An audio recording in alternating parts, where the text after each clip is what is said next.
So இப்போ மும்பைக்கு எதிராக அப்படின்னு வரும்போது ஆர்சிபி வந்து சும்மா சாதாரணமாக கடந்து போக மாட்டாங்க. அவங்களுடைய ஃபுல் பொட்டன்ஷியலாக அவங்க போட்டால் தான் இந்த மேட்சை வின் பண்ண முடியும்னு தெரியும். ஸோ ஒரு ஹை ஸ்கோரிங் மேட்சாக இருக்குமா அப்படிங்கிறது ஃபஸ்ட்டு 6 ஓவர்ஸ் லிவி சொன்ன மாதிரி ஃபஸ்ட்டு 6 ஓவர்ஸில், ஏன்னா செமன் பிச்சில் கொஞ்சம் நல்லா பால் கொஞ்சம் அலையும். அதுக்கப்புறமா தான் ஒரு பேட்ஸ்மேன் ஸ்டெடியான பிறகு எவ்வளோ பவுன்ஸ் போட்டாலும் அதை ஃபுல் பேக் பண்ணி 6 அடிக்கக்கூடிய ஒரு சூப்பரான கிரவுண்டு தான் இன்னைக்கு ஆடக்கூடிய கிரவுண்டு மும்பையில். ஸோ அதனால் இதுக்கு 2 பேரும் ரெடியாக இருப்பாங்க. ஸோ இன்னைக்கான எக்ஸ் ஃபேக்டர் யார் அப்படிங்கிறது ரொம்ப பெரிய கேள்வி. மும்பைக்கு எக்ஸ் ஃபேக்டர் யாருன்னு நான் கொஞ்ச நேரத்தில் சொல்கிறேன். ஸோ ஆர்சிபிக்கு எக்ஸ் ஃபேக்டர் யார் லிபி? ஸோ இன்னைக்கு கண்டிப்பாக ஆர்சிபிக்கு பார்த்தீங்கன்னா ஹேசல்வுட்டு தான். ஏன்னா அவர் எந்த லெவலில் இன்னைக்கு போலிங் போட்டு கொஞ்சம் அந்த ஓப்பனிங் விக்கெட்ஸை கொஞ்சம் செதற வைக்கிறாரோ அப்போ தான் அந்த ஆர்சிபி கையில் கேம் போகிறதுக்கான வாய்ப்பு இருக்குது. ஸோ மும்பைக்கான எக்ஸ் ஃபேக்டர்? மும்பைக்கு கண்டிப்பாக பும்ரா தான் இன்னைக்கு.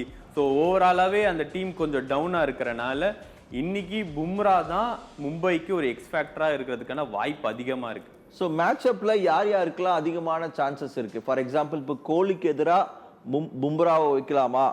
கோலியை தூக்குற அளவுக்கு பும்ரா வந்து என்ன மாதிரியான செட்டப் செய்வார்? இல்லை வந்து நல்ல ஃபில் சால்ட்டும் பும்ராவும் மோதுனா கண்டிப்பாக யார் ஜெயிக்கிறதுக்கு அதிகமான வாய்ப்பு இருக்குது? ஸோ கண்டிப்பாக பும்ராக்கும் ஃபில் சால்ட்டுக்கும் தான் எனக்கு தெரிஞ்சு பயங்கரமான டக் ஆஃப் வார் இருக்கிறதுக்கான வாய்ப்பு இருக்குது. ஸோ கோலிக்கு வந்து அங்கே வந்து சாண்ட்னர்னு ஒரு போலர் வச்சுருக்காங்க மும்பையில். ஸோ கோலி நிறைய டைம் ஃபெயில் ஆனது சாண்ட்னர் கிட்ட தான். ஏன்னா அவர் அழகாக ஆஃப் சைடில் போட்டு கோலியோட விக்கெட்டை வந்து எடுத்துகிட்டு போயிட்டே இருப்பார். ஸோ இந்த மாதிரி அட்டாக் இருக்கும். இங்கே ரோஹித் சர்மாக்கு இங்கே எனக்கு தெரிஞ்சு ஹேசல்வுட் தான் வச்சுருக்காங்க. ஆஸ்திரேலியா கூட ஆடும்போது ஹேசல்வுட்டால் மட்டும்தான் ரோஹித் சர்மாவோட விக்கெட்டை நிறைய டைம் எடுக்க முடிஞ்சிருக்கு. அதனால ரோஹித்தோட விக்கெட்டை இன்னைக்கு ஹேசல்வுட் எடுக்கிறதுக்கான வாய்ப்பு அதிகமாக இருக்குது.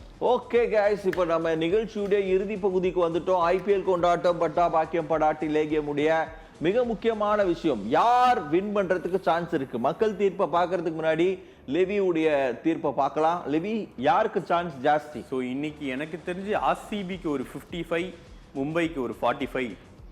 ஆர்சிபி பக்கம் தான் நீங்க போலான் இருக்கீங்க. நான் ஹோம் கிரவுண்ட் அட்வான்டேஜ் இருக்கிறனால ஸோ 60-40. 60 வந்து மும்பை வந்து இன்னைக்கு பும்ரா வருகைக்கு அப்புறம் ஒரு பெரிய எழுச்சி அடைய போது எல்லாருமே பெர்ஃபார்ம் பண்ண போறாங்க. பழைய மும்பையை இன்னைக்கு பார்க்க போறோம் அப்படிங்கறத என்னுடைய கணிப்பு. பார்க்கலாம் மக்கள் யார சொல்றாங்க அப்படின்னு. இன்னைக்கான வின்னோமீட்டர் மக்கள் யாருக்கு தீர்ப்பு அளிக்கிறாங்க அப்படிங்கிறத இப்போ நம்ம பார்க்க போறோம். தற்போது வின்னோமீட்டர் என்ன சொல்லுது அப்படிங்கிறத பார்க்கலாம். மும்பை vs ஆர்சிபி யாருக்கு கொடுக்க போகுது? ஏறுது ஏறுது ஏறுது ஏறுது ஏறுது. ஆஹா,